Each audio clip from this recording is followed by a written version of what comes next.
사도신경이겠습니다.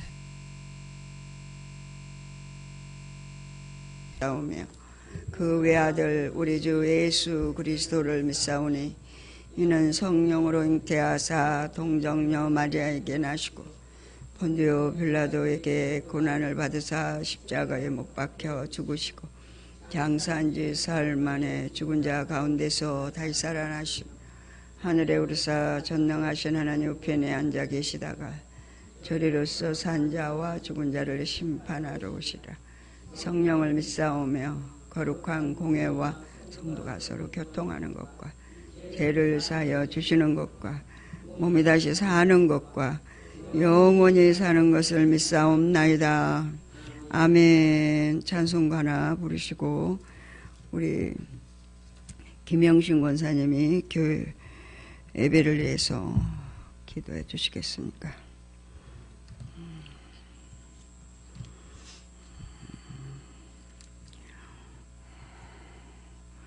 (278장) 부르시겠습니다. 278장.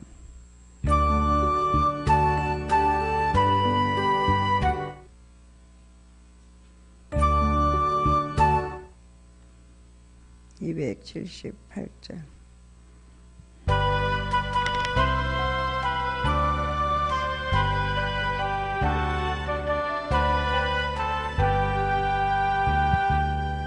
여러 해 동안 주 떠나 세상 연락을 즐기고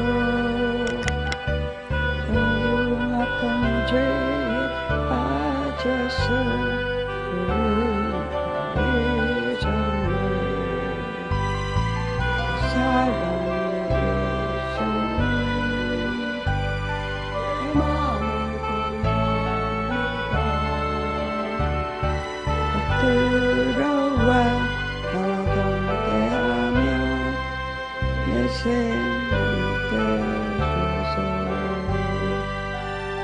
죄악의 주 인생을 불사 여기사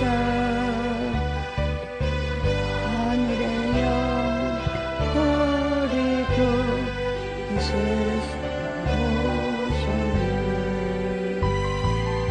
사랑의 예수님 내 마음을 공유합니다. 들어와 함께하며 내 생명을 되소서. 공포를 입은 구주는 다시 열반 쓰시고 저 십자가 높이 달려서 그 앞 참았네. 사랑의 예수님 내 마음을 권유합니다. 들어와 나와 함께하며 내 생명을 되소서. 미련한 우리 인생은 지옥문을 모르고 쓸쓸한 사막 가운데 떠나네. 사랑의 예수님 내 마음을 공유합니다. 들어와 나와 함께하며 내 생명을 되소서.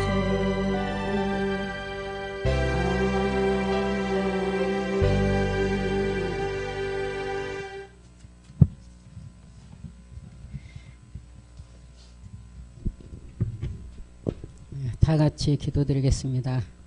사랑의 우리 하나님 아버지 감사합니다. 오늘 또 주일 오전부터 오후까지 하나님 앞에 예배를 드리게 된 것을 감사를 드립니다. 사랑의 우리 하나님 아버지, 이제 또 오후에는 영성 형성으로 돕는 길을 가지고 공부를 할 터인데 아버지 하나님 지난번에 또 한 번 하고 두 번째 지금 하고 있습니다. 사랑의 우리 하나님 아버지 우리들에게 영의 눈을 열어주시고 영의 귀를 열어주시고 아버지 하나님 공부를 할 때 아버지 하나님 영으로 아버지 하나님 심령이 되어서 아버지의 말씀을 들어 새겨질 수 있도록 우리 아버지 도와주시옵소서. 사랑의 아버지 하나님 우리 죽전세 생명께서 먼저 우리들이 변화되기를 원합니다. 새로워지기를 원합니다. 우리들이 새로워져서 가정을 변화시키기를 원합니다. 우리들만 영성으로 한다고 해서 되는 것도 아니고 아버지 하나님 가족을 먼저 부흥을 시키고 영성을 시켜야 주위도 부흥을 시킬 줄 믿습니다. 사랑의 하나님 아버지 우리들의 가정을 아버지 하나님 일일이 돌아보고 자녀들을 새롭게 영성으로 아버지 인도할 수 있는 우리들이 되어질 수 있도록 우리 아버지 도와주시옵소서. 사랑의 우리 하나님 아버지 오늘도 아버지 단에선 죄종을 기억해 주시고 말씀을 또 전하고 아버지 하나님 영성 돕는 길을 가지고 말씀을 전할 터인데 이 말씀을 전할 때 성령님이 함께해 주셔서 아버지 하나님 그 말씀이 우리들의 심령을 짝에게도 남는 역사가 일어날 수 있도록 우리 아버지 도와주시옵소서. 사랑의 아버지 하나님 또 방송으로 듣는 아버지 여러 우리 지체들이 있습니다. 다 같이 은혜 받는 이 시간이 될 수 있도록 우리 아버지 도와주시옵소서. 아버지 하나님 오늘 또 아버지 하나님 우리들 일일이 주관해 주신 아버지의 감사를 드립니다. 아버지 하나님 이 시간 아버지의 예배를 하나님께 맡겨드렸고 감사를 드리며 예수 그리스도 이름으로 간절히 기도드렸습니다. 아멘. 아멘. 네, 오늘은 147페이지입니다. 147페이지. 영성 형성을 돕는 길, 영성적 물질 관계. 먼저 이제 서론에서 우리 지나간 공부한 것들을 이제 총론을 잠깐 다시 말씀을 드리자면 영혼이 먼저 자기 발견부터 시작해서 성장을 합니다. 그러면서 이제 은사를 성령께서 신자의 육체에게 은사를 입혀 주셔가지고 그 은사를 육신은 전혀 하나님과는 상관없는 삶을 살려고 하기 때문에 육체에다 권능을 입혀 주시는 은사를 활용해서 능력과 기적을 맛보게 하고 표적도 경험하게 하고 그렇게 해서 하나님이 살아계시다는 것을 육신이 알게 합니다. 그리고 이제 오늘 주시는 게 영성적 물질관계 또한 대인관계. 그래서 우리에게 하나님 지금 오늘은 영성적 물질관계를 가지고 먼저 의무와 책임 단계가 있습니다. 이거 예수 믿는 사람이면 누구나 다 감당하는 의무고 책임이라는 물질관계를 먼저 서로 읽으면서 공부합니다. 같이 읽습니다. 이 단계는 하나님께 드리는 각종 헌금이나 이웃에게 하는 구제 행위를 기독교인으로서의 의무와 책임감을 가지고 하게 되는 단계이다. 그런데 하나님의 뜻과는 상관없이 하나님께 드리는 헌금이나 이웃에 대한 구제를 할 것인가 또는 하지 말아야 할 것인가를 자기 스스로 판단하고 결정하여 드리기 때문에 근본적으로 그 헌금은 향기로운 제물이 될 수 없다. 그러므로 이 단계에서는 하나님과 사람에게 드리기는 하여도 억지로 하는 경향이 짙고 아까워서 하는 마음이 강하게 작용한다. 그래서 의무와 책임 단계에 있는 사람들의 헌금 형태, 헌금을 하고 있는 그들의 상태를 얘기하고 있습니다. 이제 이걸 말씀을 우리가 볼 때 내가 지금 아직까지도 의무와 책임 단계에 머물러 있는가? 영성훈련을 하고도 아직까지 어때요? 자기가 원하는 사람에게 이웃사랑을 하고는 있지 않는가? 하나님 성령의 지도와 인도를 따라서 하지 않고, 그러니까 이 공부를 하는 거는 내 삶을 적용을 해야 되는 거죠. 내가 지금 어떤 상태인가? 그러니까 지금 영성 형성을 돕는 게 의무와 책임 단계라는 거울 아래 나를 비춰보는 거예요. 내가 지금 의무와 책임 단계에 머물러 있구나. 내가 지금 생명을 산다고 말은 하는데 아직까지도 지금 내 생각대로 살고 있네. 내 마음대로 헌금을 하고 있네. 이웃사랑도 내 마음대로 하네. 이걸 이제 우리가 적용을 해서 잘못된 거는 이제 우리가 체크를 해갖고 기도하셔야 돼요. 성령 하나님께 내놔야 되는. 왜요? 하나님 앞에 우리가 치료를 받아야 되기 때문에 그렇습니다. 그러니까 의무와 책임 단계에 있는 사람의 특징이 있습니다. 특징. 그런 사람들의 특징. 그러니까 육신에 있는 사람들의 특징. 자기 자신이 재물의 주인이다. 내가 열심히 돈 벌어가지고 내가 내 맘대로 쓰는데 헌금을 하는 것까지 간섭하냐? 뭐 이웃에게 심는 거, 부모에게 또 심는 거 이런 것까지 간섭하냐? 이게 지금 아직까지 내가 그 단계에 머물러 있으면 지금 즉히 의무와 책임 단계에서 지금 아직까지 벗어나지 못하고 있는 자기 자신이 재물의 주인이다. 내 맘대로 생각하면서 드리는 물질을 얘기합니다. 그래서 의무와 책임 단계에 있는 사람은 육신 중심 사고의 지배를 받고 있기 때문에 자신이 가지고 있는 재물이 자기의 것인 줄로 안다. 그러므로 그러한 사람에게서 물질이 하나님의 뜻대로 사용되기를 바라는 것은 무리이다. 물론 헌금을 하나님께 드리는 것도 전적으로 자기 육신의 생각과 판단으로 결정하고 드린다. 철저하게 자기 의가 드러나는 것이다. 그러나 말씀은 이 세상 모든 만물이 다 하나님의 것이라고 전하고 있다. 성경에서는 지금 말씀하시기를 하나님이 모든 거 너도 내가 피로 값주고 샀기 때문에 너 자신도 내 거다. 하나님 거다. 이렇게 얘기하거든요. 그러면 하나님 내가 지금 벌어들이는 그 모든 물질도 하나님 거다. 이 얘기를 지금 여기서 함축돼서 담고 있습니다. 그러니까 역대상 29절로 11절부터 14절 같이 읽어봅니다. 구약입니다. 여호와여 강대하신가 권능과 영광과 이김과 위엄이 다 주께 속하였사오니 전지에 있는 것이 다 주의 것이로소이다. 여호와여 주권도 주께 속하였사오니 주는 높으사 만유의 머리심입니다. 부와 기가 주께로 말미암고 또 주는 만유의 주제가 되사 손의 건세와 능력이 있사오니 모든 자를 크게 하심과 강하게 하심이 주의 손에 있나이다. 우리 하나님이여 이제 우리가 주께 감사하며 주의 영화로운 이름을 찬양하나이다. 나와 나의 백성이 무엇이간데 이처럼 즐거운 마음으로 드릴 힘이 있었나이까. 모든 것이 주께로 말미암사오니 우리가 주의 손을 주께 드렸을 뿐이니다. 하나님의 말씀을 이제 역대상에서 이렇게 이 지금 예물 드린 것 솔로몬이 하나님 앞에 이제 얘기한 거잖아요. 그러니까 물질이 다 주님께서 왔다는 거죠. 그러니까 두려운 마음으로 하나님께 드려야 된다는 거예요. 두려운 마음으로 드리는 건 아직까지 의무와 책임을 거기에서 벗어나지 못한 육신에 속한 물질이다. 겁이 나서 하나님 내가 11조 안 드리면 축복 안 해줄까 봐. 또 부모를 공경하는데 부모에게 심지 않으면 또 하나님의 기뻐하지 않을까 봐.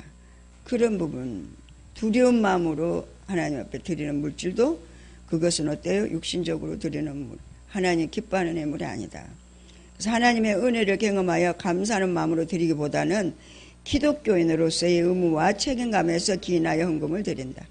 즉 11조나 주일 헌금을 하지 않으면 문제를 만나거나 시험을 당한 것 같은 막연한 두려움 때문에 억지로 헌금을 하는 경향이 많다. 고린도후서 9장 7절에 보니까 각각 그 마음에 정한 대로 할 것이요 인색함으로나 억지로 하지 말지니 하나님은 즐거워내는 자를 사랑하시느니라. 저는 이제 예물을 드릴 때 어떻게 마음을 처음에 먹었냐면 11조 감사헌금 뭐 이웃사랑 이렇게 예물을 드리잖아요. 드릴 땐 빈손으로 나가지 않잖아요. 예? 주일헌금. 근데 이제 그걸 이제 일주일 동안에 한 달 동안에 11조 감사헌금 뭐 이 모양 저 모양으로 드리는 예물을 가지고 들어가잖아요. 구약에는 빈손으로 하나님 앞에 들어가서 예배 드리질 않거든요. 구약에는 꼭 재물을 갖고 들어가야지만 예배를 드릴 특권이 주어졌거든. 그걸 저는 항상 인식을 했어요. 그러면 주일헌금을 그러니까 기존의 예물을 드릴 때는 주일헌금을 안 드려도 기존의 예물을 드릴 것이 없을 때 그럴 때 내 빈손으로 나가게 되잖아요. 그래서 주일 예물을 드리는 거예요. 그러다 보니까 주일 예물이 주일 헌금이 정착이 됐어요. 옛날에는 그러지 않았어요. 내 손에 빈손으로 나가면 하나님 앞에 부끄러워서 그냥 내가 추일원금 안 가지고 들어가면은 그러니까 예물을 드릴 때만 드리고 안 드릴 때는 안 드리는 그런 것 때문에 제가 처음에는 추일원금을 드리기 시작했습니다.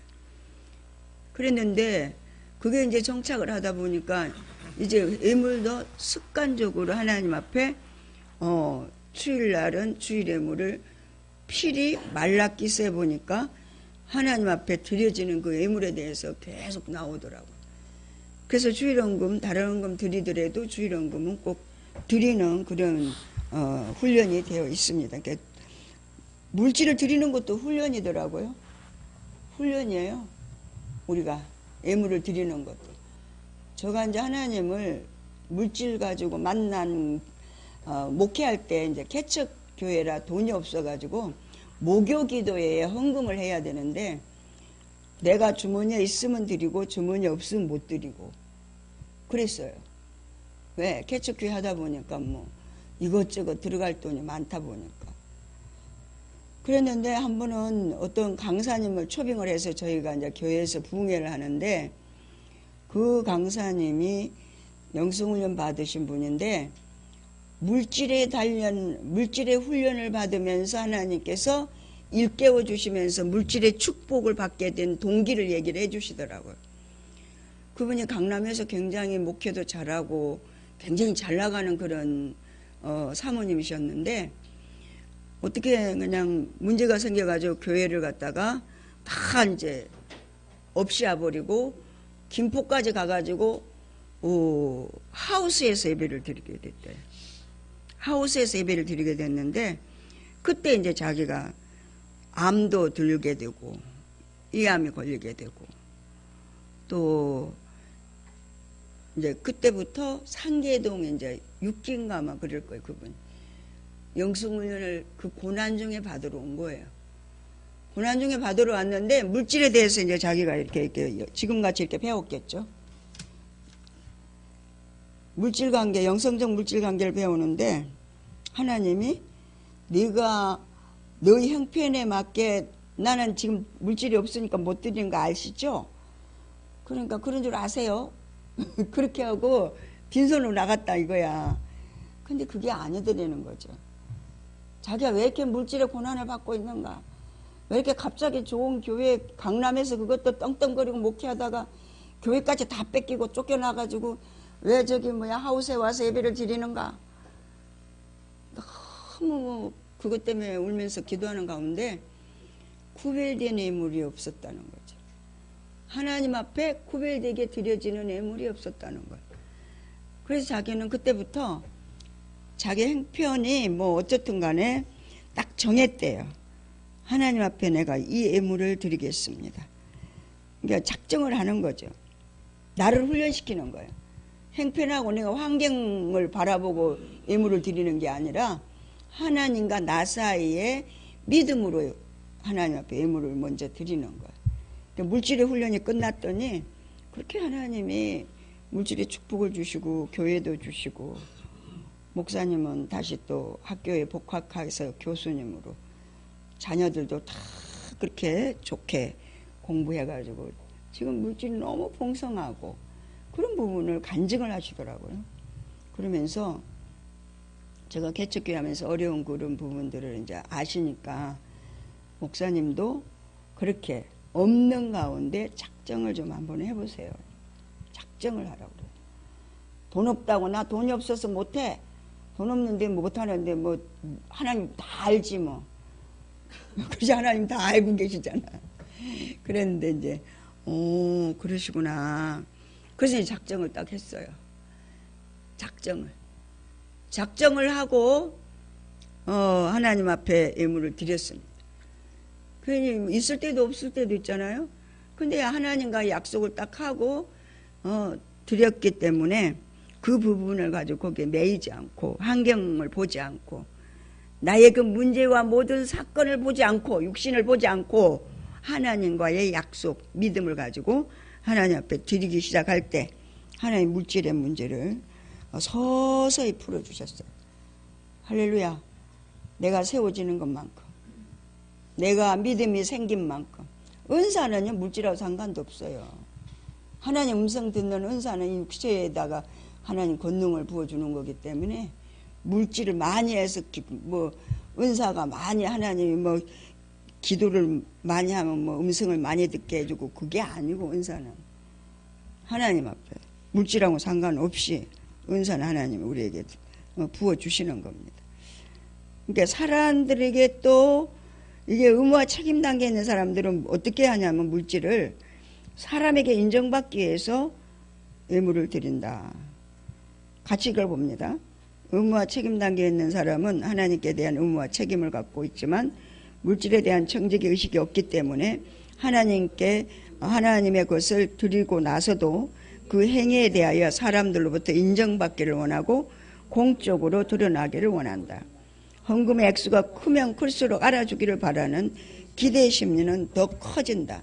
대인관계에 있어서도 마찬가지로 하나님의 뜻에 따라 심는다는 개념이 없고 자기의 재물로 베풀고 선행을 한다고 생각하기 때문에 행위에 따른 보상심리가 늘 작용한다. 이게 의무와 책임 단계에 있는 사람들, 이게 기복신앙으로 빠지기가 쉬운 사람들이죠. 제가 그렇게 샤머니즘 신앙을 가지고 있었잖아요. 교회 꽃꽂이를 한 25년 하면서 이 꽃꽂이를 할 때 돈이 한 10만 원 이상 이제 들어가잖아요.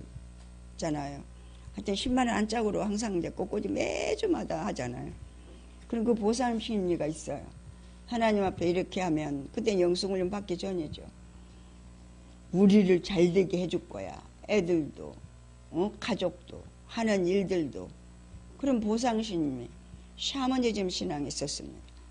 그러니까 어떻게 보면은 예수를 믿기는 믿었는데 우상 숭배하는 자나 똑같은 그런 사고와 가치관을 가지고 예물을 드렸었어요. 그랬는데 이제 영적으로 이제 훈련을 받고 영성 훈련을 받고 나니까 그때부터 예물 드리는 법을 다시 하나님이 깨닫게 해주시더라고요.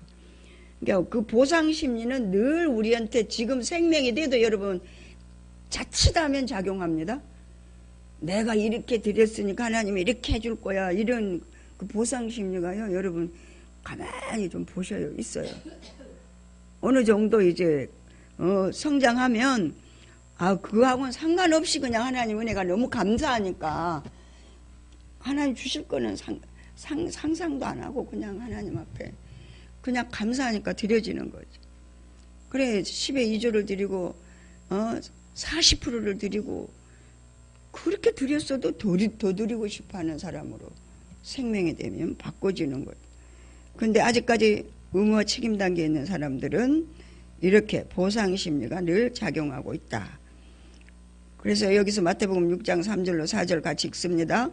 너는 구제할 때에 오른손이 하는 것을 왼손이 모르게 하여 내 구제함이 은밀하게 하라. 은밀한 중에 보시는 너의 아버지가 갚으시리라. 할렐루야. 어떤 사람이 물질을 들여놓고 부부인데 부부는 한 몸이잖아요. 분명히 자기 남편이 한 것 같으대. 그런데 이제 어떻게 된 거냐 이렇게 물으니까 오른손이 하는 거 왼손이 모르게 하니 그랬으니까 알라고 하지 말라고 그러더래. 이제 그런 부분들을 얘기하는 말을 듣고요. 또 어떤 분은요. 마누라는 믿음이 좋아가지고 헌금을 11조를 드렸어요. 근데 남편이 너무 형편이 어려워. 어떻게 할게요? 재정에 가가지고 자기 형편 얘기하고 그 돈 도로 달라고 그랬대. 남편. 근데 그렇게 신앙생활을 한 사람들이 믿음이 없는 사람이냐? 아니에요. 직분이요. 굉장한 사람들입니다. 권사님, 장로님들이고 그런 분들 중에는 목사님도 있어요. 근데 이거는 뭐 보상을 따라서 얘기하는 게 아니라 그들의 삶 가운데 물질에 종이 돼서 끌려다니니까요. 행편이 항상 그렇게 되더라. 행편이. 의무와 책임 단계에 있는 사람들의 실천 과제가 있습니다. 1번 물질에 관한 가치관을 근본적으로 바꿔야 한다. 세상의 모든 만물은 하나님 아버지의 것이다. 심지어는 우리의 몸도 하나님의 것이다. 예수 그리스도의 피로 값주고 사셨기 때문이다. 그러므로 엄밀히 말하면 우리가 물질을 하나님께 드린다는 말은 성경적인 것이 아니다. 우리가 가진 모든 물질은 다 하나님의 것이다. 다만 하나님께서 우리로 하여금 세상을 살아갈 동안 필요한 부분을 충족시켜 주시기 위하여 부분적인 것을 허락하신 것뿐이다. 그러나 이러한 가치관은 지식적으로 바꿔지지 않는다. 머리로는 알아도 가슴에 동의하지 않기 때문에 내 수중에 들어있는 재물에 대하여 자기 소유의식을 버리지 못하는 것이다. 즉 철저한 육신 중심의 사고이다. 우리는 이러한 육신 중심의 사고에서 기인하는 모든 물질관을 영 중심의 사고로 바꿔야만 한다. 내가 가지고 있는 물질 중 얼마를 하나님께 드리고 얼마를 구제하는 데 쓰느냐 하는 것은 그리 중요한 것이 아니다. 중요한 것은 그 사람의 중심이다. 어떤 마음으로 하나님 앞에 물질을 드리냐 하는 것이 중요하다. 그리고 두 번째는 부귀영화를 쫓는 탐욕을 우리가 버려야 된다. 같이 읽어봅니다. 물질 관계에 있어서 의무와 책임 단계에 있는 사람들은 먼저 물질에 대한 욕심을 버려야 한다. 하나님께 붙잡힌 바 된 사람들은 물질에 대한 욕심을 내면 낼수록 그 물질은 멀어져 간다. 초보적 단계에 있는 사람에게 필요한 것은 물질이 아니라 하나님 나라이다. 즉 우리는 먼저 하나님께서 주시는 만나와 메추라기를 먹을 각오가 철저하게 되어 있어야 한다. 재물을 저장할 필요가 없다. 저장해 보았자 썩어 없어진다. 하나님께서 그냥 두시지 않는다. 하나님께서 먹여주시는 그 영의 양식을 먹지 않는 사람은 성장할 수가 없고 성장하지 못한 사람은 평생을 두고 재물을 쫓아다니지만 변변한 재물 한 번 만져보지 못하고 인생을 마감한다. 광야를 지나는 이스라엘 백성들이 사막에다 농사를 짓고 추수를 하여 먹고 살았다는 말씀이 성경에는 없다. 심고 거두는 일은 가나안 땅에 들어가서야 가능했다. 우리는 이 사실을 바로 알아야 한다. 구약의 이스라엘 백성들의 삶을 우리는 어때요? 조명을 좀 해볼 수 있는 물질관이 필요하다. 하나님은 우리의 모든 것들의 주인이시기 때문에 먹이고 입히고 쓰는 것까지도 하나님이 다 간섭하신다는 얘기입니다. 그래서 누가복음 12장 15절을 보니까 상간 모든 탐심을 물리치라. 사람의 생명이 그의 소에 넉넉한 데 있지 아니하니라. 그러니까 우리가 많이 가졌다고 10끼 먹어요? 할렐루야. 부자라고 10끼 먹어요? 다 3끼, 2끼, 어떤 분은 또 일부러 1끼 그렇게밖에 안 먹잖아요. 어떤 분은 어저께 어떤 분 왔는데 보니까 하루 1끼밖에 안 먹는다더라고요. 근데 다이어트 할 생각이 없더라고. 할 필요도 없더라고요. 삐쩍 말랐으니까. 먹는 걸 즐거워하지 않는데. 예, 또 비유로 누가복음 12장 16절로 21절까지 말씀 같이 읽습니다.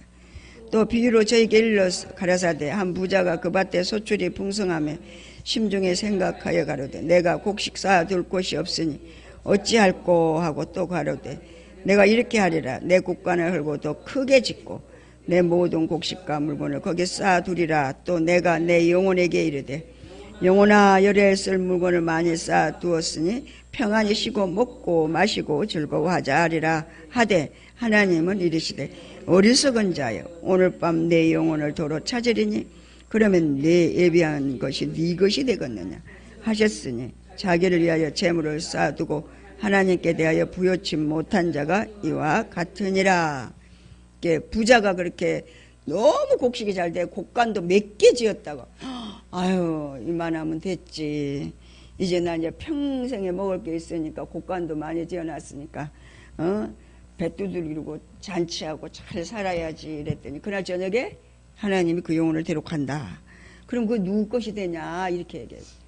그러니까 자기에게 어때 지나치게 하나님께 부여치 못하고 자기를 부욕해 하고자 하는 자는 이렇게 하나님이 경고를 하신다 이 말씀이십니다. 누가복음 12장 28절로 34절 봅니다. 믿음이 적은 자들아 너희는 무엇을 마실까요?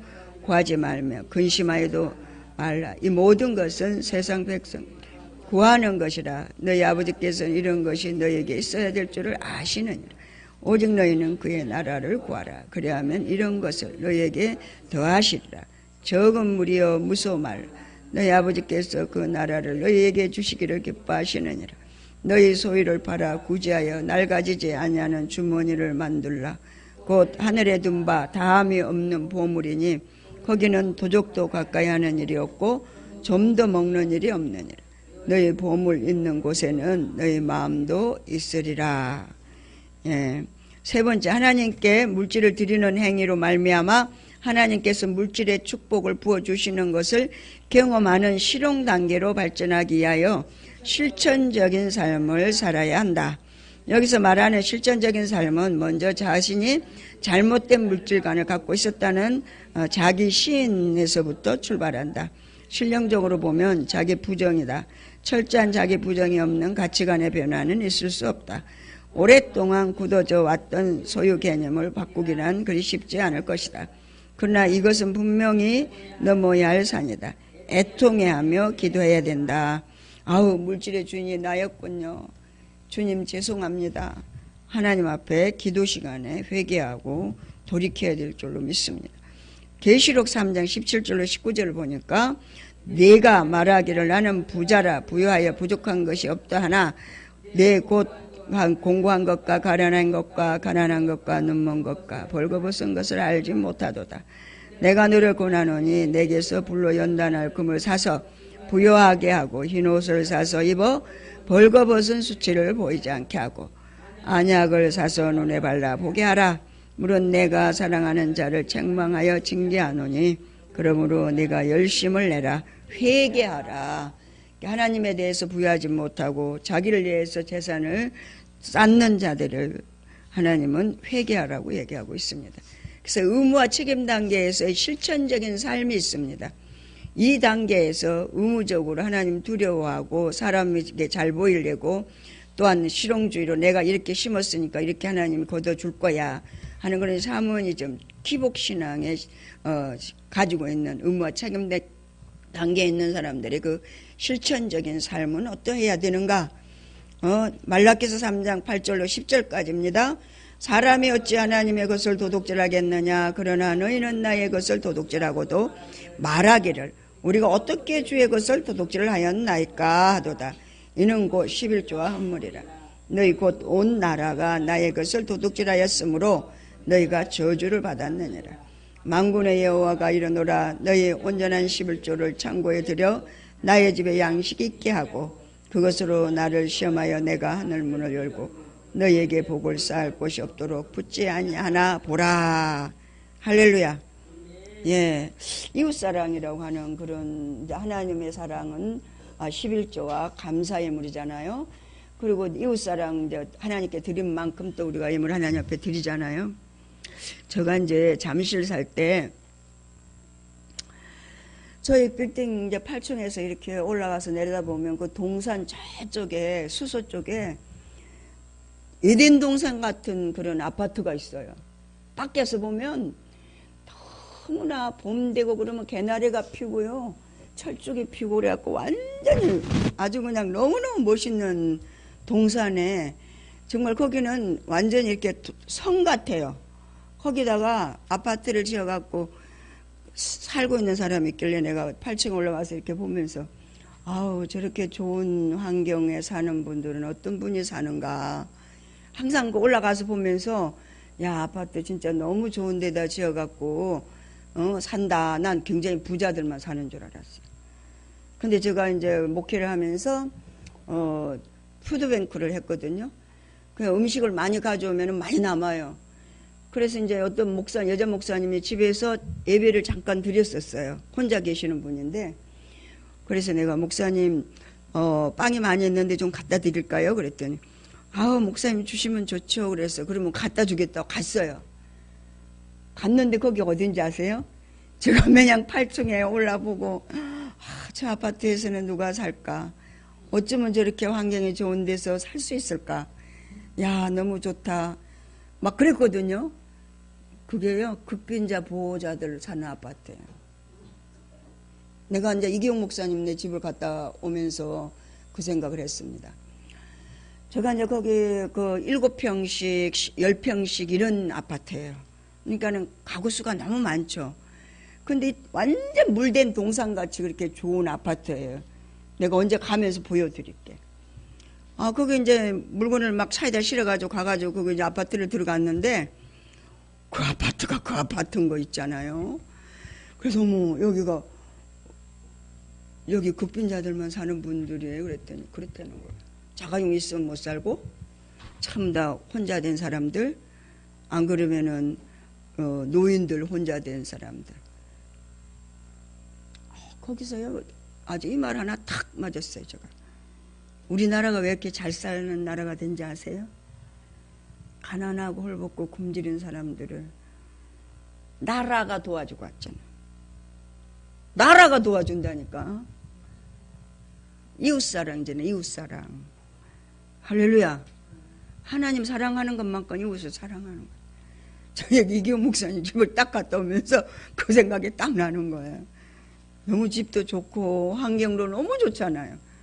거긴 빌라지만 거기는 아파트예요. 진짜 너무 제가 너무 동경했다니까. 그 아파트 누가 사나. 그 처음부터 거기가 10평, 7평, 식구 많으면 15평. 그래가지고 그 아파트를 하여튼 몇백 가구, 하여튼 1000가구가 넘을 거야. 그러니까 큰 동산이니까. 거기서 그렇게 그 좋은 환경에서 가장 어렵고 힘든 사람들, 그런 사람들이 거기서 살더라고요. 얼마나 좋아요. 할렐루야. 우리가 안 살아도 나라적으로 그런 사람을 도와주고 있으니까 너무 좋더라고요. 그래서 우리나라가 그냥 이렇게 잘 살아진 나라가 아니구나. 저는 그런 마음을 아주 먹었습니다. 할렐루야. 교회도 마찬가지예요. 교회도 하나님 사랑, 이웃 사랑을 지금 우리 영성훈련의 이게 기본적인 물질 의무와 책임 단계를 떠나서 어때요? 하나님 사랑하는 만큼 우리 영성적인 물질 관계는 이웃을 사랑하잖아요. 이웃을 섬기잖아요. 물질하는 거 보면 그 사람의 믿음을 볼 수 있다는 거잖아요. 그래서 지금 잠언 11장 24절 26절 한번 봅시다. 흩어져 구제하여도 더욱 부하게 되는 일이 있나니 가도히 아껴도 가난하게 될 뿐이니라.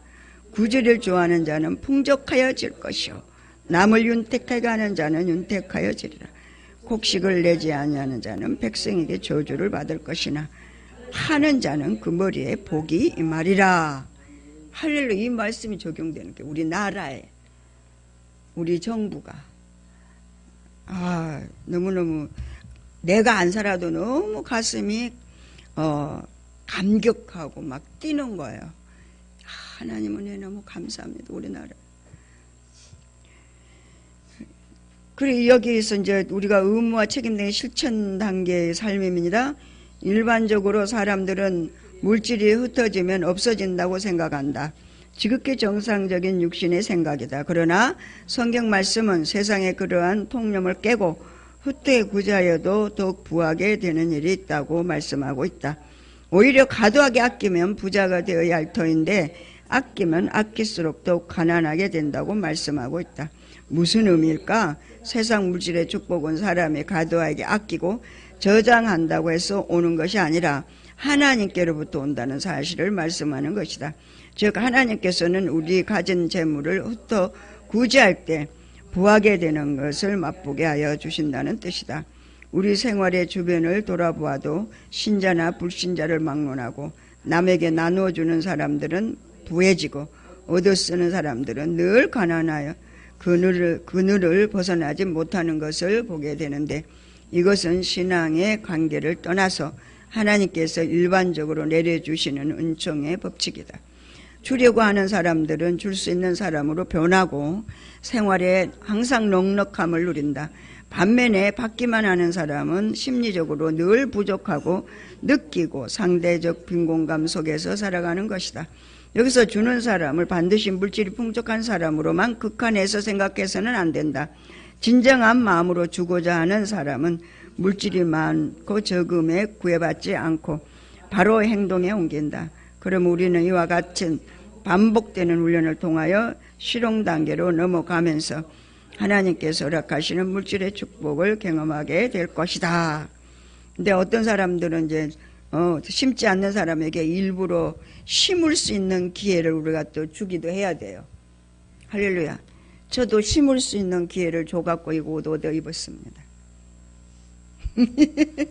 어떠세요? 이렇게 강의할 때 입으라고 옷 2벌을 사줬어요. 누가 사줬게요? 목사님은 아니고, 목사님은 뭐 부부인데 당연히 그거는 말할 게 아니고,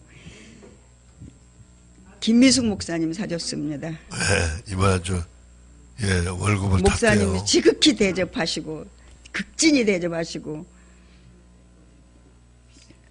심을 기회를 주셨죠. 줬어요. 일부러 심을 기회를. 심어야 된다. 할렐루야. 예.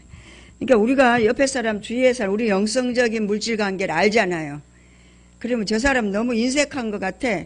그러면 자꾸 좀 얻어먹으세요. 가서 나 밥 좀 사줘. 강제로 심을 수 있게. 할렐루야. 예, 이번에 뭐 1등 해가지고요 620만 원인가 받았대. 그러니까 우리가 이제 심을 이게 얘기 들었어요. 아니 이제 심을 기회를 줘야 되겠더라고요. 예? 그러니까 자녀들한테 용돈 타서 쓰세요. 권사님들. 아셨죠? 자녀들한테 야, 너 나 돈 갖다 줘 그래요. 왜? 심을 기회를 줘야 되는. 그것도 물질의 축복을 받아야 되잖아요. 알고 심는 자녀도 있지만 우리 목사님은요 줬다가 도로 뺏었어요. 왜? 축복 심을 기회를 주느라고. 너 용돈 얼마 내놔 이렇게 얘기했더니 얼마를 줬어요. 그랬더니 목사님 거기서 보태갖고 또 더 심었어. 우리는 달달이. 그러니까 심을 기회를 주는 거야. 할렐루야. 하나님 나라는 심고 거두는 나라잖아요. 달달이 20만 원 내놓으라 그래서 받고 있고 그거 받아가지고 저는 이제 김옥수 다 주고요. 나는 내가 별도로 10만 원 보태서 30만 원씩 보내줘. 심어요. 그거를 통해서 가르치는 거예요. 그렇죠. 하나님 앞에 부모에게 부모를 이유가 공경하고. 없는 거예요. 그게 왜냐하면 이게 뭐 영성하는 사람이 안 하면 안 되잖아. 그래서 이제 그걸 가르치니까. 그러니까 물질이 항상 어렵고 힘든 거는 이제 제가 그랬다고 지금 아까 간증했잖아요. 제가 너무 어렵고 힘들어가지고 왜 이렇게 어렵고 힘드냐 그랬더니 이제 그 사모님이 자기의 물질관을 얘기를 해줬어요. 그렇게 그냥 자기 형편에 맞게 살지 말라는 거예요. 믿음으로 살으라는 거예요. 믿음을 보여주라는 거예요. 하나님 앞에. 내가 믿음으로 물질을 하나, 안 그러면 내가 내 행편대로, 내 행편에 맞는 물질을 하냐. 그걸 보여주라는 거예요. 하나님 앞에. 자기가 그걸 경험했더니 이렇게 지금 자기 환경이 지금 이렇게 바뀌었다. 딸도 의사, 아들도 치과 의사, 그래가지고 지금 50평짜리 아들들이 집 사줘가지고요. 얼마나 잘 사시는지 몰라요. 막 나는 그 덤으로 또 옷도 한 벌 얻어 입고 그랬어요. 그분한테. 그러니까는 우리가 이제 물질의 그 고정관념을 버리시고 하나님 앞에 믿음으로, 그러니까 실용 단계를 거쳐서 생명 단계까지 물질을 심고 거두는 데까지 성장해야 될 수 있습니다. 이게 굉장히 좋은 물질 관계를 제대로 알면 참 복받는 비결입니다. 왜냐하면 제가 늘 얘기하지만 여러분 얘기를 하니까 얘기로 이해가 많은데 제가 예수 믿기 전에 잠깐 1,000원짜리 월세 살았다. 그것도 보증금도 없이. 버스비가 없어서 저 중계동에서 종상같이 왕복 걸어다녔다. 근데 지금 내가 나이도 75세죠? 누구한테 병들었죠? 은퇴했죠? 인간적으로 말하면 제일 불행한 위치야. 그런데 나만큼 풍성하게 사는 사람이 없어요. 자랑하려고 자랑하는 게 아니에요. 네, 자랑하는 게 아니고 네. 하나님 주신 복을 얘기하는 거예요. 그럼 그러니까 놀라운 게 뭔지 아세요? 깜짝깜짝 놀래. 9월 달에 한 달 쭉 보니까요. 1,200만 원을 하나님 사랑, 이웃 사랑 했더라고.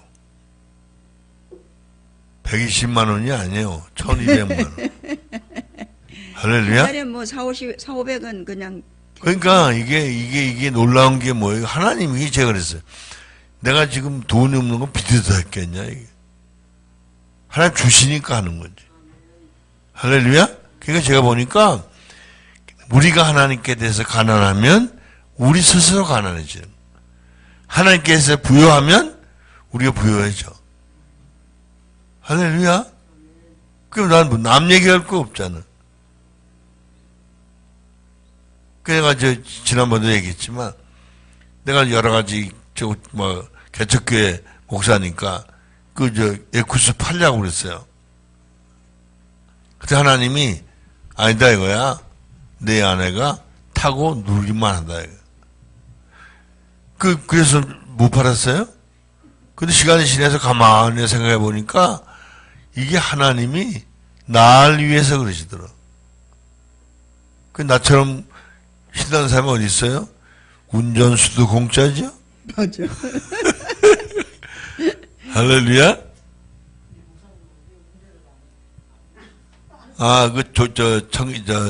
청담동에 있을 때 운전을 배우려고 그랬어요. 제가 이제 시험 봐서 70점 딱 카트를 안에서 합격을 했어. 그런데 그때 우리 집사님 한 분이 택시 운전을 한 분 있었거든요. 저보고 그래요. 목사님 절대 운전 배우지 마세요. 왜? 운전 배우면 평생 운전수 됩니다. 운전사 두면 되지 않냐고. 그래서 그때 그거 안 했거든요. 안 했어. 그랬는데 그래도 그냥 살게 하시더라. 평생 운전사 두셨잖아. 잘하셨어요. 그래서 그걸 안 배운 게 나중엔 편하더라고요. 왜냐하면 제가 여기저기 많이 다니는데 이거 운전까지 해보세요. 얼마나 힘들겠어요. 예, 그래. 그래서 제가 이제 이 물질 얘기를 하는데 기가 막혀요. 사실 우리가 뭐 누굴 돕고 싶어도 돈 없으면 못 돕잖아. 근데 하나님이 돕게 하시는. 할렐루야. 아멘. 그러니까 여러분이 진짜 풍요하게 살기를 원하면 하나님께 대해서 이웃에 대해서 풍요해 보세요. 아멘. 예. 이건 보장된 약속이 하나님. 그리고 이제 한 가지 덧붙이고 싶은 거는 여기는 인간을 존중해서 표현해 성경이. 제가 느끼기는 하나님이 우리 사지백체도 만드신 분이고요. 영혼도 지으신 분이고요. 이게 뭐 우리의 핏값을 샀다? 이 문제가 아니라 당신 거 당신 다시 산 거야. 말이 돼? 예? 내 거 내가 산 거야. 말이 돼? 예? 우리가 농사 지어가지고 내가 삽니까? 이게 우리 하나님 지으신 거야. 이게 물건이 내 게 아니야, 이게. 사지백체가 내 게 아니라니까? 하나님 거야. 그런데 우리는 어때요? 하나님이 우리를 정말로 자유하게 하시려고, 남의 거 가지고 짓거리 살게 만드시는 거야. 그러니까 건방딱이 하나도 없어. 우리가 모은 게 있습니까? 밥 먹어주는 것밖에 없어. 하는 게 아무것도 없어. 우리 깊이 깨달아야 될 줄 믿습니다. 아멘. 할렐루야? 네. 그래야 감사할 줄 알아요. 그렇지 않으면 감사가 아니야. 우리가 하나님 앞에 교만한 거예요.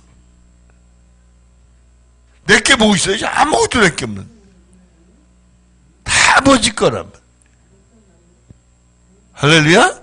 그러니까 이거, 이 사지백체도 이거 내 거 아니에요. 근데 내 거를 생각하는 게 교만이야. 할렐루야. 아멘. 네, 153페이지 실용단계 2번입니다. 같이 읽어봅니다. 실용단계는 헌금을 함으로 말미암아 하나님으로부터 물질적인 복을 받는 것을 경험하게 되면서 헌금은 단순한 기부행위가 아니라 구체적으로 하나님으로부터 복을 받는 방편이요 비결로 이해하게 되고, 그래서 그 복을 받는 것이 목적이 되어 열심을 내어 헌금을 하고 구제에도 관심을 갖고 어떻게 하면 많이 할 수 있을까 방법을 도모하는 단계이다.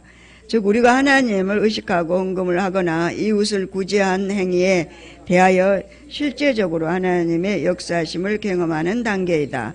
실용단계 함정이 있습니다. 성도가 물질관계에 있어서 의무와 책임 단계를 거쳐서 실용단계에 접어들면서 부분적으로 하나님께서 허락하시는 물질적인 축복을 경험하게 되는데, 많은 성도들이 이 단계에서 더욱더 발전하여 진리적인 차원에서 물질을 주신 하나님의 의도를 파악하기보다는 하나님으로부터 온 물질의 축복에 관심이 고정되어 더 이상은 성장하지 못한다는 사실이다. 분명히 하나님께서는 성도가 드린 물질에 대하여 외면하시지는 않는다. 그러나 하나님께서 우리가 드린 물질로 인하여 그에 합당한 물질적인 축복을 해주셨을지라도 그것은 더 높은 차원으로 성도들을 끌어올리시기 위한 방편이지 우리가 하나님의 뜻에 합당한 물질 관리자로서의 자격이 충분해서 축복을 허락하시는 것이 아니라는 사실을 알아야 한다. 우리는 하나님으로부터 물질적인 축복을 받지만 그러나 여전히 우리는 육신에 속해 있는 자들이다. 왜냐하면 아직도 우리들 마음속에는 진리와 생명을 갈망하는 마음보다는 물질에 더 관심이 많기 때문이다. 물질의 축복이 하나님으로부터 온다는 사실은 안다. 그러나 그 물질을 허락하시는 하나님의 진정한 의도는 미처 파악하지 못하고 오로지 다시 이 말 물질의 축복을 위하여 하나님께 드리고 그 일에게 베푸는 육신 중심의 사고가 우리의 삶을 지배하고 있는 것이다. 우리는 이러한 실용단계 함정을 바로 알아야 한다. 하나님께서 주신 물질을 잘 사용함에 있어서 우리는 이와 같은 실용단계 과정을 거치지 않을 수 없으나 이 단계가 궁극적인 하나님의 뜻이 아님을 분명히 깨달아서 반복적인 훈련을 통하여 진리 단계로 나아가야만 한다. 예. 실용 단계의 특징이 있습니다. 물질이 하나님께로부터 왔다는 사실을 깨닫게 되는 거예요. 이제 우리가 실용 단계에 들어가면 내가 하나님이 이렇게 의무와 책임을 다했더니 물질에 이렇게 필요를 채워주시네 하고 이제 실용 단계에 들어가게 되죠. 내가 이렇게 이웃에게 심었더니 어떤 사모님이 그래요. 우리가 이제 그 상계동서 한 18년 전이죠. 거의 20년 다 됐네. 훈련을 받을 때인데 저도 이제 그 상담 받을 때 상담비를 그때는 3만 원이었어요. 상담비 3만 원, 훈련비 5만 원. 그래 이제 상담을 받으러 가는데 누가 상담 받으러 가는데 상담비를 상담도 안 해봤으니까 낼 줄도 모르고 그 훈련을 어떻게 받는 줄도 모르잖아요. 근데 이제 6기로 이제 훈련받은 우리 같은 교회 권사님이 있었어요. 권사님이 날들어 거기를 한번 가자고 그래요. 그러면서 상담은 꼭 받아야 된다고 그러시더라고요. 그래서 상담은 무슨 상담을 받냐 내 속으로 그랬거든요. 근데 이제 거기 가가지고 이제 상담을 받으면서 나에 대한 하나님의 뜻을 알게 됐죠. 너가 이 땅에 내가 보냈는데 내가 이 땅에서 해야 될 일이 무엇인지를 이제 알게 하시는데 사명, 소명, 달란트를 알게 하셨어요. 근데 거기에서 사명, 소명, 달란트에 합당하게 저가 살아야 되는데도 불구하고 나는 내가 원하는 삶을 여태 살아왔고 앞으로도 살으려고 계획을 다 세워놨어요. 계획을 다 세워놓고 훈련도 다 받아놓고 물질적인 부분도 다 준비해놓고 다 해놨었어요. 전 유치원 원장 하려고 그랬거든. 애들을 너무 사랑하고 또 애들을 전도하고 그 영혼들을 양육하고, 우리 교회가 그때 그 당시 개척했기 때문에 우리 건물 안에 있었기 때문에 교회에 이제 전도도 하고 그렇게 하려고 이제 유치원 원장 자격증까지 다 성교원 신학까지 하고 했는데, 딱 오니까 절대로 어른들 영혼을 구원하는 목회자라고 얘기를 하시더라고요. 그래서 제가 그랬어요. 하나님 앞에. 아니 지금 나이가 지금 몇 살인데 이제 영혼을 구원하는 목회자라 말이 되냐고. 그랬더니 내가 그렇게 오래 참았는데 너는, 내가 너를 38에 데려가려고 그랬는데 환상이 쫙 보이더라고요. 환상이 보이는데 38살에 미나성화를 하나는 없고 하나는 걸리고 이렇게 길을 걸어가는 걸 환상 중에 보여주셔. 그때 나는 내 남편을 데려가고 너를 주의 종으로 쓰려고 했는데, 그때 제가 옆집에서 우리 같이 살고 있는 옆집 여자가, 아니 남편은 그 왜 방송에 가면서 그 야채 파는 사람 있잖아요, 트럭, 그 사람이었는데 여자는 뭐 거기 뭐 어디에서 교회를 개척해갖고 목회를 한다고 그래가지고 제가, 아니 남편 따라다니면서 도와줘야지, 무슨 복음 전할 사람이 그렇게 없어서 그래 남편 안 따라다니고 자기 복음 전하러 다닌다고 그러냐고 나는 막 그랬다 옆에서. 근데 한번 나를 탁 보더니 그래, 아유 신학 공부하시지 그러세요 막 그러는 거야. 그래서 아니 너나 잘하시오 나 그래서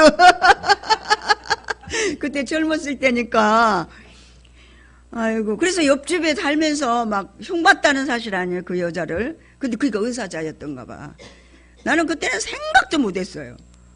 내가 목회자 되리라 생각을 해보지도 않고 그냥 나는 권사로 내 평생 교회 2개 세워야지 이것만 있었어요. 돈 얘기였어요, 돈 얘기.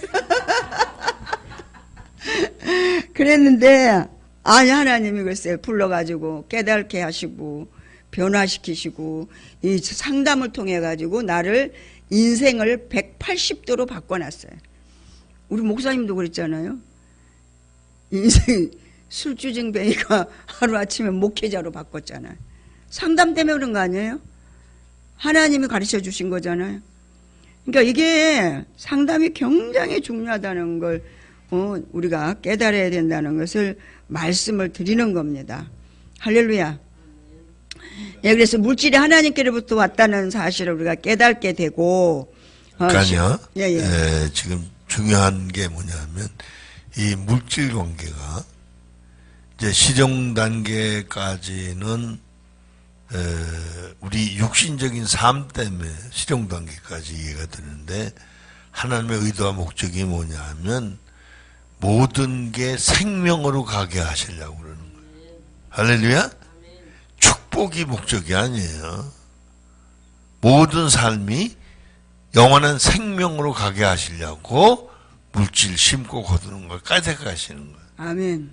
이걸 모르니까 많은 사람들이 무슨 헌금하라 그러면 기절초풍하는 거. 또 돈 얘기야? 돈. 사람이 기절해. 경기인데. 참 한심해. 이게 제가 이제 이걸 경험하고 저는 어떠냐면요. 헌금이 농부들이 농사 짓는 방법이라고 저는 느껴져요. 아멘. 할렐루야? 아멘. 전 헌금 생활이 곧 농사 짓는 거예요. 할렐루야? 그러니까 기가 막힌 거예요. 그러니까 이게 정말 아까도 잠깐 얘기했지만 경주 최부잣집 지금 400년 됐는데요. 지금도 그 사람들은 3가지. 3분의 1은 교육, 3분의 1은 먹고 살고, 3분의 1은 이 구제안에 쓴다고. 그래서 지금 400년 되도록 그 후손이 잘 살아. 예수 안 믿는 사람인데. 경상도 가면 아주 그 소문이 나 있어요. 내가 대구에서 택시 탔는데 그러더니까 택시 운전수가 그래. 그 최씨집 아들이 자기가 형님 사람이 있는데 이 사람 부도가 나서 10억 빚을 졌는데 이 사람이 복권을 탔는데 5천만 원을 받았대요. 근데 그걸 자기 주더래. 근데 그 빚 5천만 원 갚지. 그러니까 그까지 갚나마나 마찬가지야. 자네는 써. 그리고 5천만 원 주더라는 거야. 그 사람들은 아주 그 가족들의 그 심리에 아주 몸에 DNA가 주는데 아주 숙달된 사람. 네, 아멘. 기가 막힌 거예요. 그게 자기만 잘 사는 게 아니야. 자손들이 다 잘 살아. 이걸 왜 우리가 자기한테 갇혀가지고 평생 빌빌 비고 살면서 왜 그러냐 이거지. 제가 지금 느끼는 게 그거예요. 내가 지금 우리 아들들이나 딸 이게 보면 그나마 그렇게 잘 사는 건 이건 다 하나님이 주신 은혜지. 내가 뭐 어떻게 해준 게 하나도 없어요. 할렐루야? 아멘. 여러분 다 부자가 되시기 바랍니다. 갑자기 또 생명을 전하시다가. 예, 아니, 왜 부자 되는지 알겠죠? 부자 되는 이유가. 그렇게 하기 위해 대사하라 이거야. 에? 얼마나 자기 자신의 삶에 갇혀서 하냐 말이야. 바보지, 뭐, 이건. 예, 실용 단계의 특징의 두 번째, 육신적이기는 하지만 기쁜 마음으로 드린다.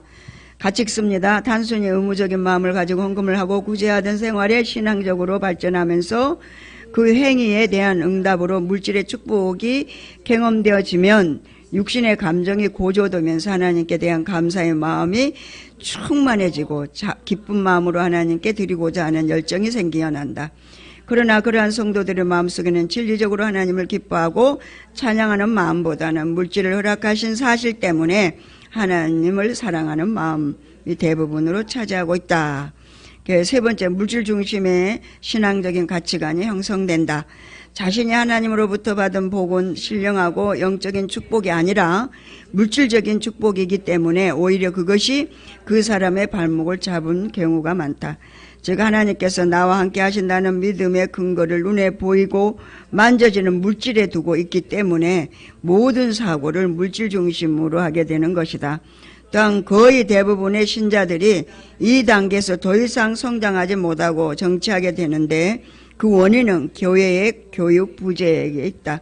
즉 성도들이 물질 중심의 신앙생활에서 벗어나지 못하고 물질적인 축복만을 추구하고 물질의 축복이 충족되어지면 자신이 신앙생활을 잘하고 있는 것으로 착각하고 현재 신앙생활에 안주하게 되는데 이런 상태가 지속되어 가면서 초기에는 물질적 축복 때문에 전혀 느끼지 못하던 영적 갈증을 점차적으로 느끼게 되고 교회에서 충족받지 못하는 갈급함 때문에 심령이 공고해진다.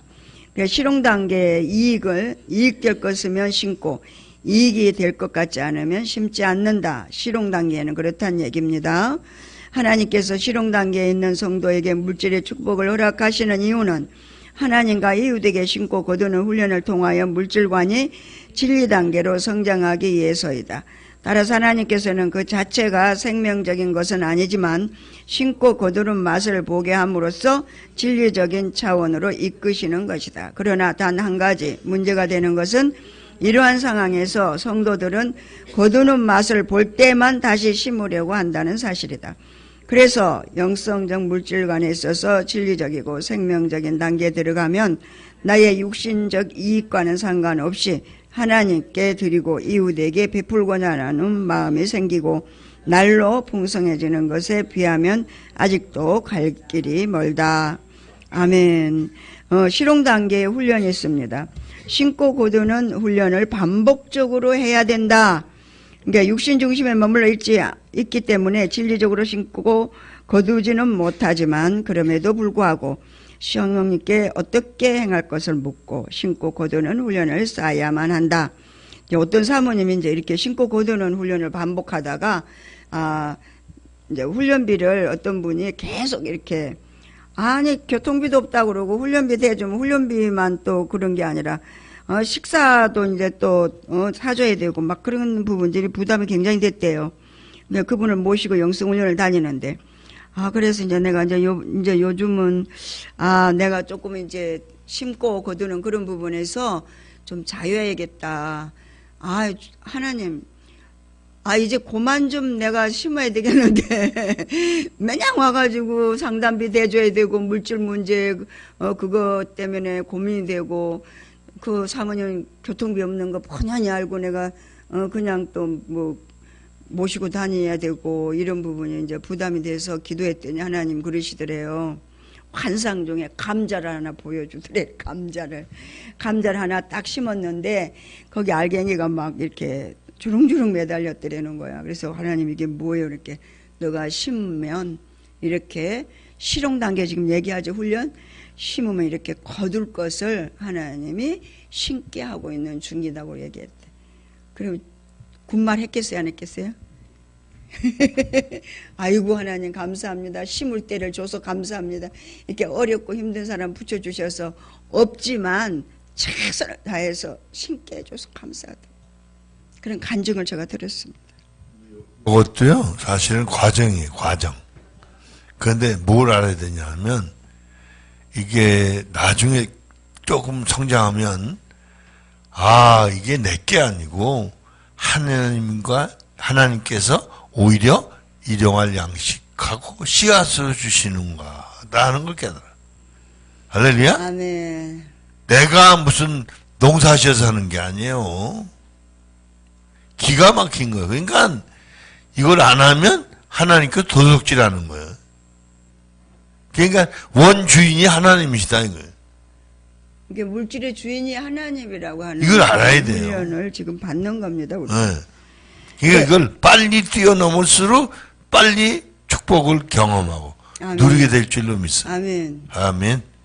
예, 그래 스스로 속이지 말라. 하나님은 만홀히 여김을 받지 아니하시나니 사람이 무엇으로 심든지 그대로 거두리라. 자기의 육체를 위해 심는 자는 육체로부터 썩어질 것을 거두고 성령을 위하여 심는 자는 성령으로부터 영생을 거두리라. 우리가 선을 행하되 낙심하지 말지니 피곤하지 아니하면 때가 이름에 거두리라. 그러므로 우리는 기에 있는 대로 모든 이에게 착한 일을 하되 더욱 믿음의 가정들에게 할지니라. 아멘. 예. 두 그런데 번째. 중요한 게 예. 육체로부터 썩어질 걸 거두는 게 아니고요. 썩어진 것을 거두는 거예요. 썩어진 것을 거두. 네, 이건 알아야 돼요. 그러니까 축복이 썩어진 거예요, 그게. 그거 생각하지 말고, 하나님 주시는 것은, 아, 생명을 거두게 하시는구나. 할렐루야? 아멘. 이걸 알아야지, 그걸 아까워하지 않는 거예요. 무슨 말인지 알겠죠? 그러니까 성령의 지도와 인도를 따라 심는 거는 생명을 거두게 되기 때문에 영원한 거단 얘기잖아요. 그게 기가 막힌 거예요. 그러니까, 이게 아깝지가 않은 거야. 그러니까 오히려, 썩은 걸 주는 거나 마찬가지야. 썩어진 걸 주는 거니까. 그죠? 그게 우리 정신 차려야지. 이게 아리까리 하면 안 돼요. 그러니까, 여러 사람 보는데 하면 좀 입장 곤란하니까 집에 가서 아무도 없을 때 귀 텅 비게 줘봐, 그래. 누구 줘봐는지 알겠죠? 네, 두 번째 이것만 보고 기도합니다. 육신의 감정대로 헌금하고 구제하는 행위를 근절해야 한다. 일반적으로 실용 단계는 아직도 몸이 육신 중심의 사고의 지배를 받을 때가 많기 때문에 영 중심의 행위보다는 육신 중심의 행위가 많이 나타난다. 사실 기분이 좋을 때는 헌금을 하고 헌금 액수도 늘어난다. 그러나 감정의 변화가 심해서 경제가 여유로울 때는 이웃을 돕고자 하는 마음이 자연스럽게 흘러나오기 하고도 사정이 여의치 않으면 지극히 현실적으로 돌아와 이에 타산적으로 행동한다. 이제 아나니아 삽비라 얘기가 여기에서 이제 적용이 됩니다. 아나니아라 하는 사람이 그 아내 삽비라로 더불어 소유를 팔아 그 가업에서 얼마를 감춤해 그 아내도 알더라. 얼마를 가져다가 사도들의 발 앞에 두니 베드로가 가로되 아나니아야 어찌하여 사단이 내 마음에 가득하여 내가 성령을 속이고 땅값 얼마를 감췄느냐. 땅이 그대로 있을 때에는 내 땅이 아니며 판 후에도 네 의미로 할 수가 없더냐. 어찌하여 이 일을 내 마음에 두었느냐. 사람에게 거짓말한 것이 아니요 하나님께로다. 아나니아가 이 말을 듣고 엎드려져 혼이 떠나니 이 일을 듣는 사람이 다 크게 두려워하더라. 젊은 사람들이나 시신을 싸서 메고 나가서 장사하니라. 3시간쯤 지나 그 아내가 그 생긴 일을 알지 못하고 들어오니 베드로가 가로되 그 땅 판값이 이것뿐이냐? 내게 말하라 하니 가로되 예 이뿐이로라. 베드로가 가로되 너희가 어찌 함께 깨하여 주의 영을 시험하려 하느냐. 보라 네 남편의 장사하고 오는 사람들의 발이 문 앞에 이르렀으니 또 너를 메어 나가리라 한데 곧 베드로의 발 앞에 엎드러져 혼이 떠나는지라. 젊은 사람들이 들어와 죽은 것을 보고 메어다가 그 남편 곁에 장사하니 온 교회와 이를 듣는 사람들이 다 크게 두려워하니라. 하나님을 속인 죄를 여기에서 이제 아나니아와 삽비라 부부가 이렇게 심판받는 것을 보게 됩니다. 그러니까 우리는 이와 같은 생각과 행위들에 대하여 경계심을 갖고 감정적으로 행동하기보다는 은사를 활용하여 구체적으로 성령님께 묻고 지시하시는 대로 행하는 훈련을 쌓아야 한다. 그러니까 하나님 앞에 드려지는 게 접어놓으세요. 하나님 앞에 세속적인 재물과 신령한 재물은 다음 주에 하겠습니다. 이렇게 4번 이렇게 접어놓으시고, 그러니까 우리와 같은 생각 행위에 대해서 경계심을 갖고 감정으로 행동하기보다는 은사를 행합니다. 은사는 뭐예요? 방언, 통변, 대언이 있습니다. 성령의 지도와 인도를 따라 똑같은 물질을 심더라도 하나님께 묻고 성령께서 하게 하심을 따라 하나님 앞에 예물을 드리는 그런 우리의 예물관, 그러니까 물질관이 되어야 되겠습니다. 그래서 오늘은 이 실용 단계, 또 의무와 책임 단계 두 단계를 지금 봤습니다.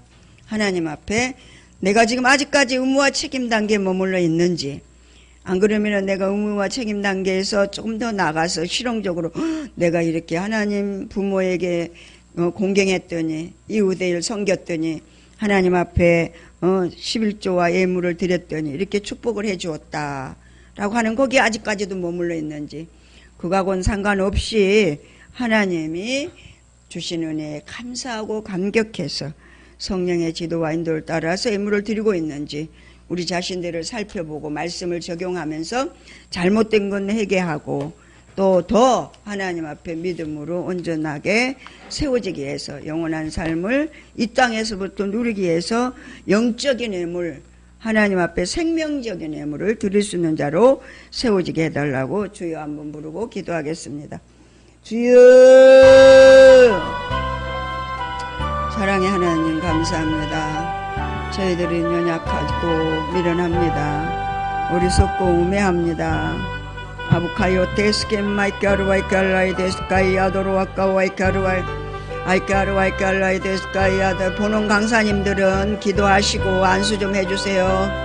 아이카루와이칼라이 데스카이 아도로와카와이카루와이칼라이 데스카이 아도로와카와이카루와이 아이카루와이칼라이 데스카이 아도로와카와이카루와이칼라이 데스카이 아도로와카와이카루와이. 주여, 우리를 위해 십자가에서 몸버려 빌려 죽기까지 우리를 사랑하신 예수님, 주여 아이카루와이칼라이